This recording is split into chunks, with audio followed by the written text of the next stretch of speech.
Hi, I'm Chinlu. And I'm Sal, and this is our next make. When we built this tank for our koi fish, we decided to include an aquaponics system. We chose this gravity-fed system that goes through a gutter. But as the koi fish got bigger, we realized that there's just not enough vegetation to clean the water. Let's take a quick look at how we built the tank, then we'll show you how we're going to upgrade the grow bed. I hop into Make By Me to do a quick 3D prototype using the common wood stock included in the program. This is enough to help me communicate my design direction as we scope out a corner of our living space. Then I used SOLIDWORKS for makers to design even more detail. The tank is going to hold 150 gallons of water, so we build a sturdy frame using 2x4s and use half laps at the corners and mid spans for extra strength. Then we skin the inside of the tank with 3/4 inch plywood and a pond liner. This makes it incredibly strong. The decorative outside is simply made up of 1/4 inch plywood and 1/4 inch trim. After we finish priming and painting, we attach the grow lights, plant the peas, add the water, and then the koi. The way this gravity-fed system works is that we're pumping water straight up into the top of the gutter, and it tilts downward as the water goes towards the other side. The problem is that it's a very slow process and there's just too much water to the number of plants in the system. So we're not able to clean the water well enough for the koi. The grow bed is really just a large box with some very basic construction. So we're going to start by breaking down a sheet of plywood here at the table saw. Then we'll cut things down to size at the miter saw and cut a series of pocket holes to hold everything together. I'm cutting a notch in the front of the grow bed so that it can rest on the side of the fish tank. After I finish that, I'm going to miter this corner so we have a nice transition to the side piece. I want to make sure the grow bed is strong enough to hold the grow media, water, and plants. So I glue and assemble the box together with screws spaced every 6 inches. Once the basic box is complete, I install the short return pieces at the mitered corners. Instead of relying solely on the mitered joint, I glue on a backer board and pocket screw that to the box. Most of the weight of the grow bed is held to the fish tank with a French cleat. To make it, we're going to run this plywood through the table saw with the blade tilted to 45 degrees.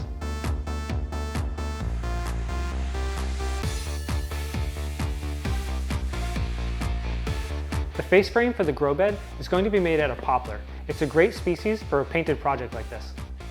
It goes together very much like a simple picture frame. But in this case, I do have to cut a small notch so it'll fit in place. Once again, I drill pocket holes to hold the frame together and add a bit of glue to further strengthen the joint. When driving in the screws, I use a few clamps to make sure everything remains flush. After a bit of sanding and drilling of the drain hole, the pieces are ready for primer and paint.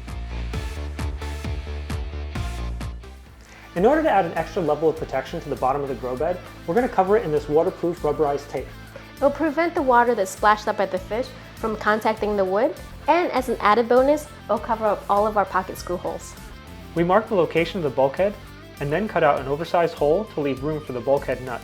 We want to make sure that the rubber doesn't interfere with the tightening of the bulkhead and compromise the watertight seal between the bulkhead and the pond liner. We fold the rubber around the sides of the box and smooth it out to eliminate any air bubbles along the way. Then we attach the cleat using screws spaced every 6 inches.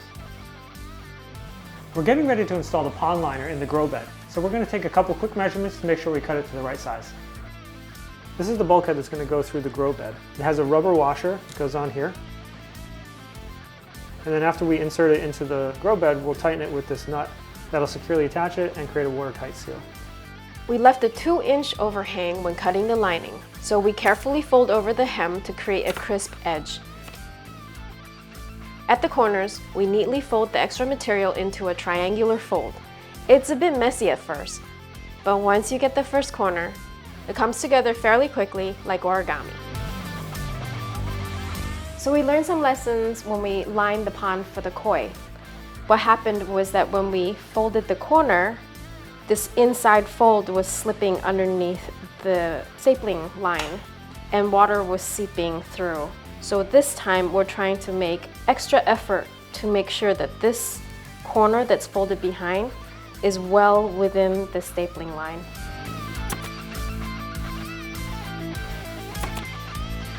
I turned the grow bed upside down so we can take a closer look at the bottom side of the bulkhead. What we've learned from our other aquaponics systems is that the noise that the discharging water creates is pretty significant. So we've created sort of a muffler using a 2-inch PVC pipe. It's going to mount around the bulkhead and then extend into the water, and that will greatly reduce the noise. To hold it in place, we use X-Design to model and 3D print this custom flange. So we'll mount it here with some screws and then press fit the PVC pipe into it. So now we're going to assemble the bell siphon area. First, we've connected the PVC pipe onto the bulkhead using this connector. Now we have a 3D printed funnel that's going to go on top, just like that. And we've also 3D printed our special custom bell siphon that will sit over everything. And lastly, we've also 3D printed this cage that's going to go over everything, and its function would be to keep the grow media away from this area. So if we ever have to open it up to maintain it, we can without disturbing the grow media. Let's take a closer look at how this bell siphon works. As the water level rises, it fills the outer area of the bell, while the PVC pipe keeps water away from the bulkhead opening. The water will rise until it reaches the top of the funnel. This establishes a short column of water within the bell. Now water will start to spill into the exit tube, and because the funnel is much larger than the pipe, the entire length of pipe will quickly fill with water. This establishes a long column of water within the pipe, so the siphon can begin. It's that extra column height that allows the water to be pulled up through the bell and out of the grow bed. The siphon will continue to remove water until the level reaches the bottom of the snorkel. At this point, the snorkel siphons air and introduces it very quickly to the top of the bell. This immediately breaks the siphon and empties both columns. Now the cycle can start again. Finally, we're ready to mount the grow bed in place. We fit the pump with a new tube, place it in the tank, and trim the tube long enough to be tucked under the media. After rinsing the media and packing in a generous amount, we turn on the pump and plant in some shade-tolerant veggies and flowers.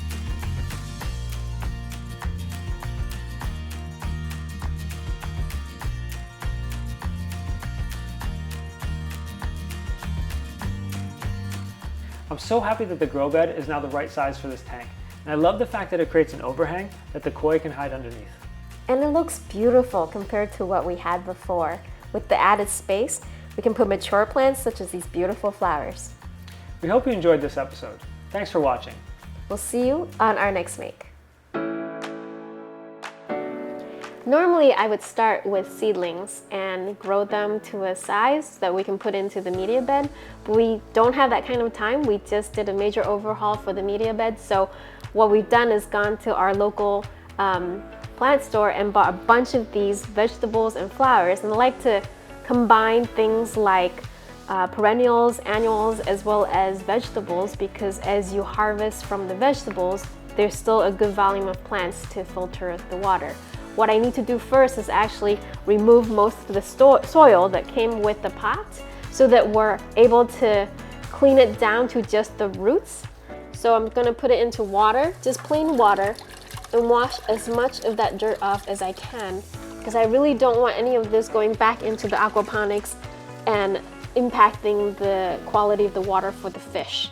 So we're mostly focusing on getting all of the perlites, Miracle Grow, whatever was in the plants when we bought them.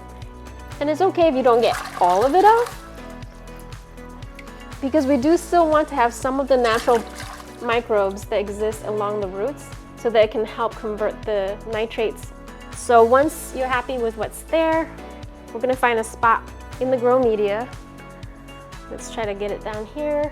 Fun fact, if you grow an annual in an aquaponics system, they're essentially perennial. They'll just keep growing and growing because they're not gonna see any frost or anything. They're just gonna keep spreading. So hopefully this guy will spread out a little bit and fill up this grow bed.